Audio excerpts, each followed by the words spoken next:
Before we get to that, I also got news that Trump is willing to accept a new plane. That the people over in Qatar was offering Trump a new plane as a thank you, as an appreciation gift. For what? Wesley Turner, I'm going to read that super chat shortly. Make sure y'all hit a like for the algorithm. Let's get into it, y'all. So a new Air Force One based off of a gift, and we don't have to pay for it as taxpayers? Let's get into it. President Trump preparing for a major foreign trip, leaving tomorrow for crucial meetings in the Middle East. Hi, I'm Phil Lipoff. He will make stops in Saudi Arabia, Qatar, and the UAE over the next several days, and notably, no plans to visit Israel. Is it Qatar or is it Qatar? I thought it was a Qatar. I didn't know it was Qatar. Somebody correct me if I'm pronouncing it wrong.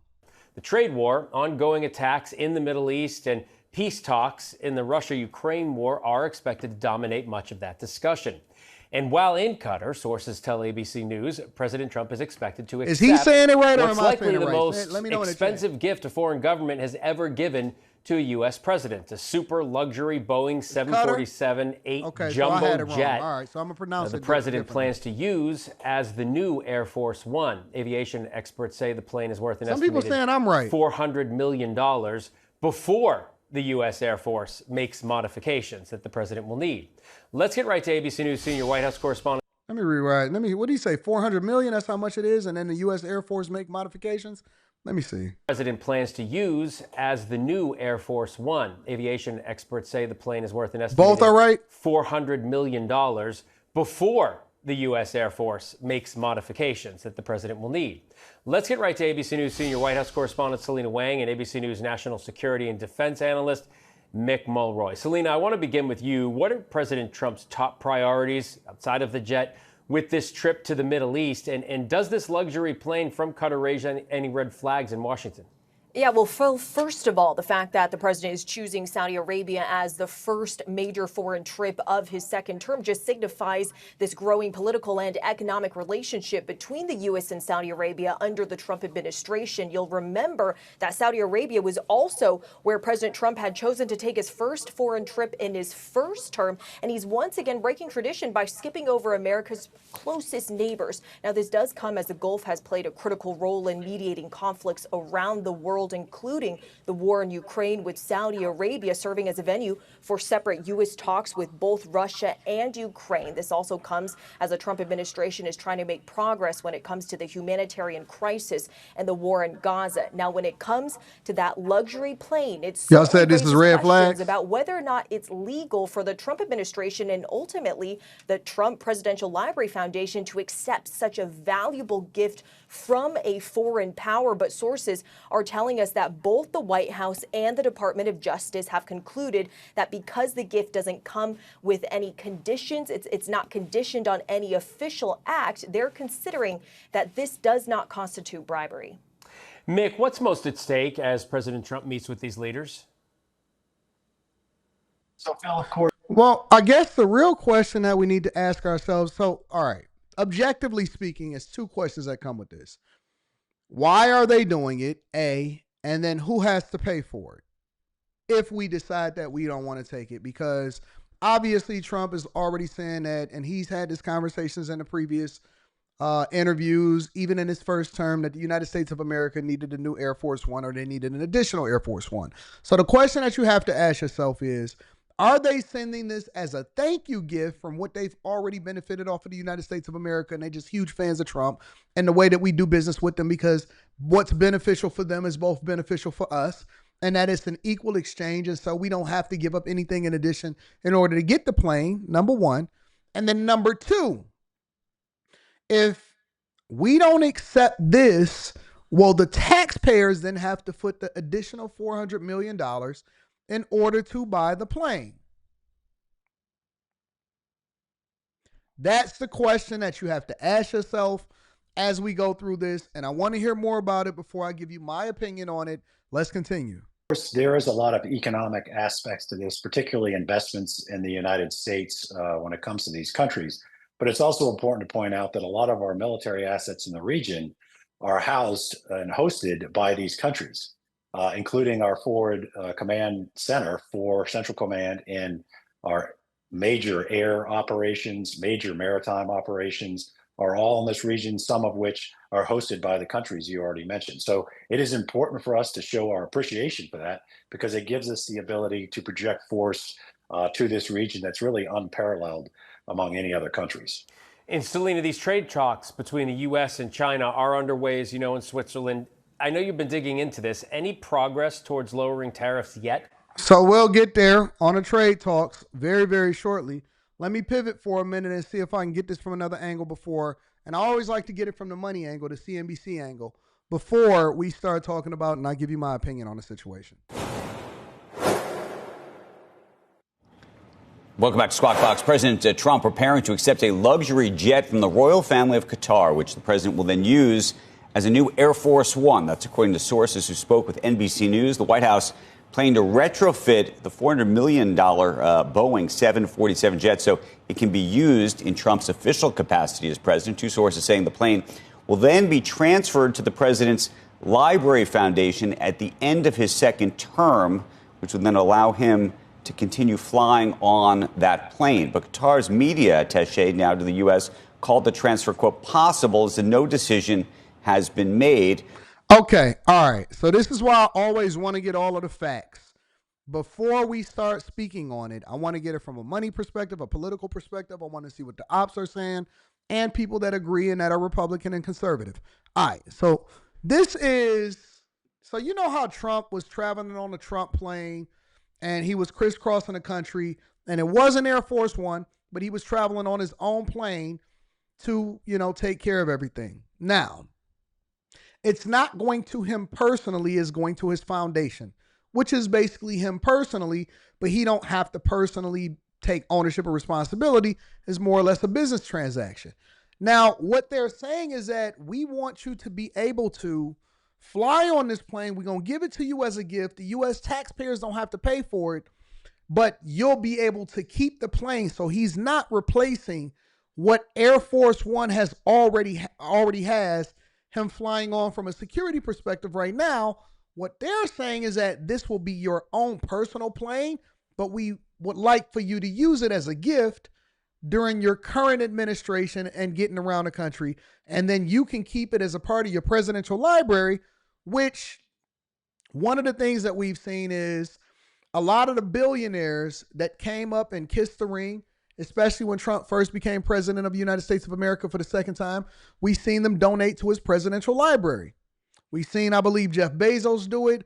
I believe that Mark Zuckerberg did it over there at Meta and Facebook. And so the presidential library is now the cash cow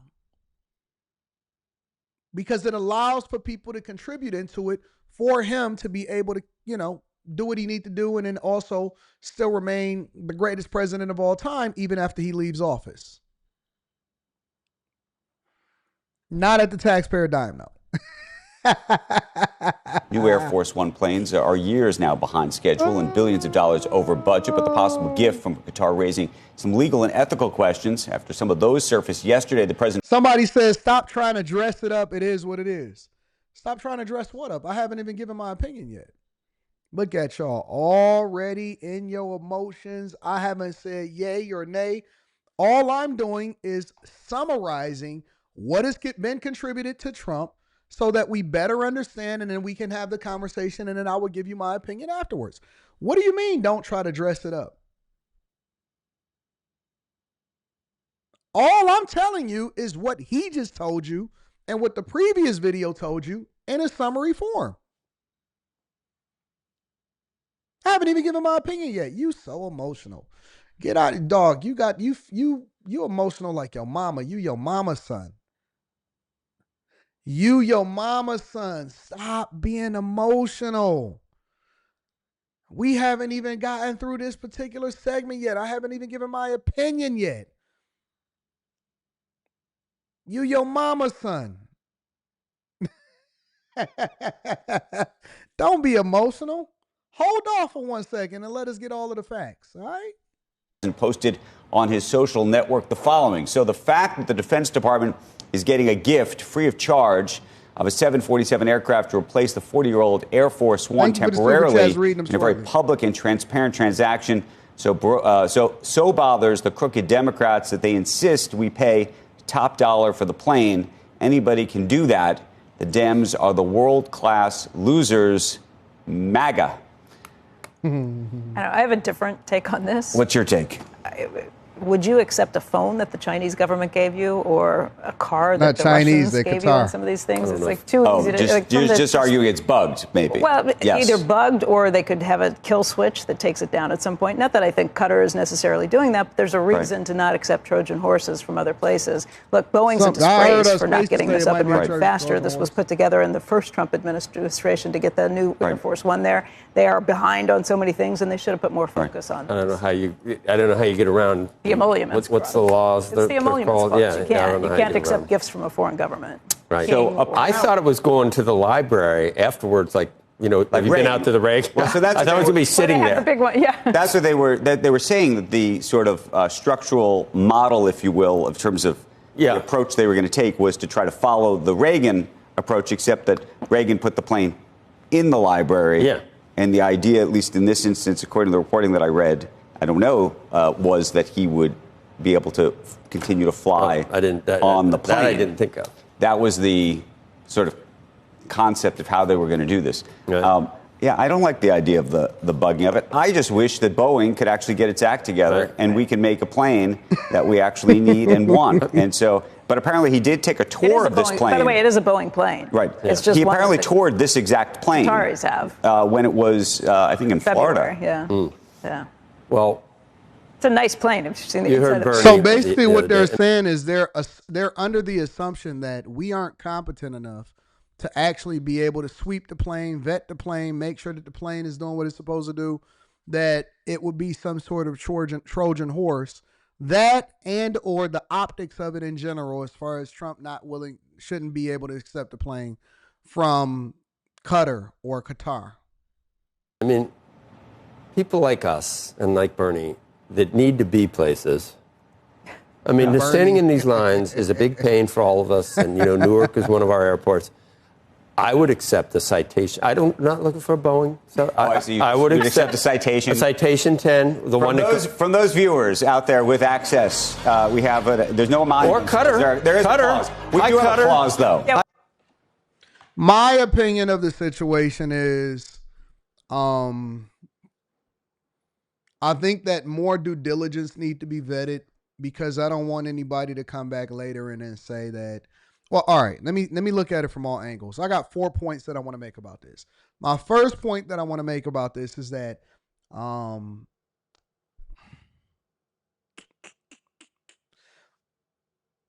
I have never seen a president be so transparent.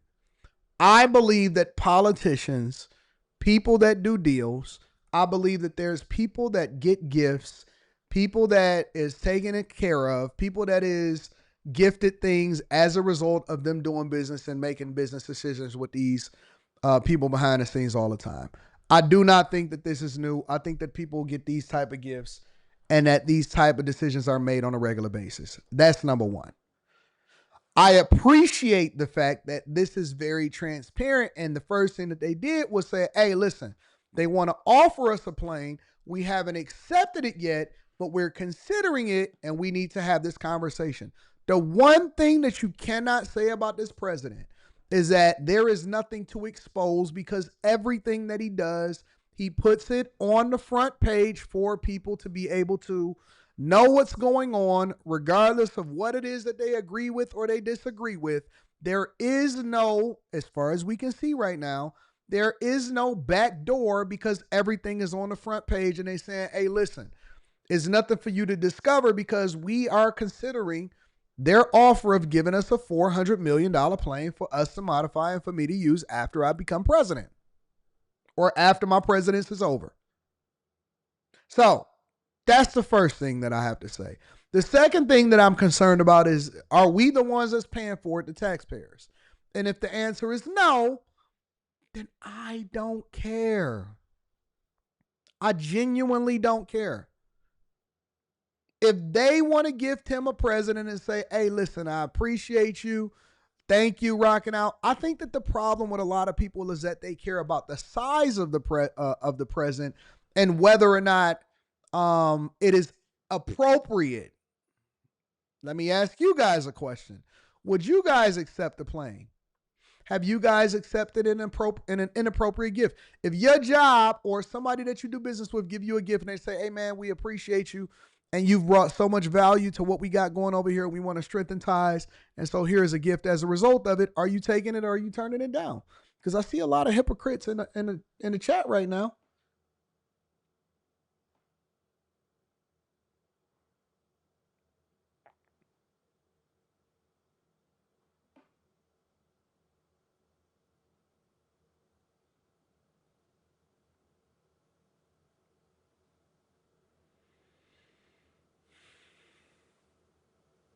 Samantha says the thing is, if he accepts this, just remember it opens the door for future presidents to do the same thing. I think that the presidents have already been doing the same thing. What you think, that Biden and Hunter Biden has been operating above board for a long time? Malik Two Turn says, no, you are the hypocrite. How am I the hypocrite? I didn't accept anything from anybody. I'm the hypocrite. What am I hypocritical about? Hey, shout out to all of the son husbands that are emotional. Shout out to all of the son husbands that are emotional. Me personally, I would not accept the gift. That is what I stand on. I am not available to accept anything from anybody because I've always believed that there's something that comes along with it. I'm not the gift acceptor. I'm the gift giver. I've always believed in being the gift giver. I'm not the gift acceptor. I'm the gift giver. That means that I'm the person that's trying to make the decisions and control the narrative. So I don't need anything from anybody unless it's a part of a negotiated package. So if you're calling me a hypocrite, and I'm not sure why you would call me a hypocrite, that just being your emotions and you thinking like your mama be thinking. So I wouldn't accept anything from anybody. However, I don't see anything wrong with it on the surface based off of the details that they've given us, and that it's not going to cost American taxpayers.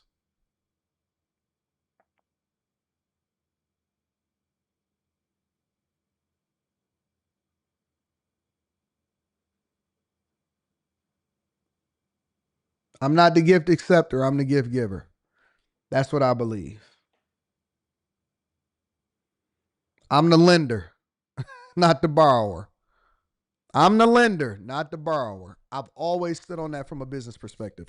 So you can say whatever it is that you want about me. Trust me.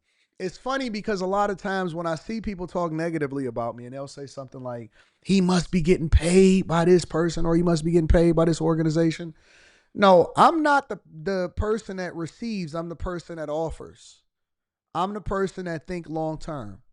Stop thinking like Dusty. Stop thinking like the basketball players and start thinking like the owners. And you'll start to get it. But we'll get there later.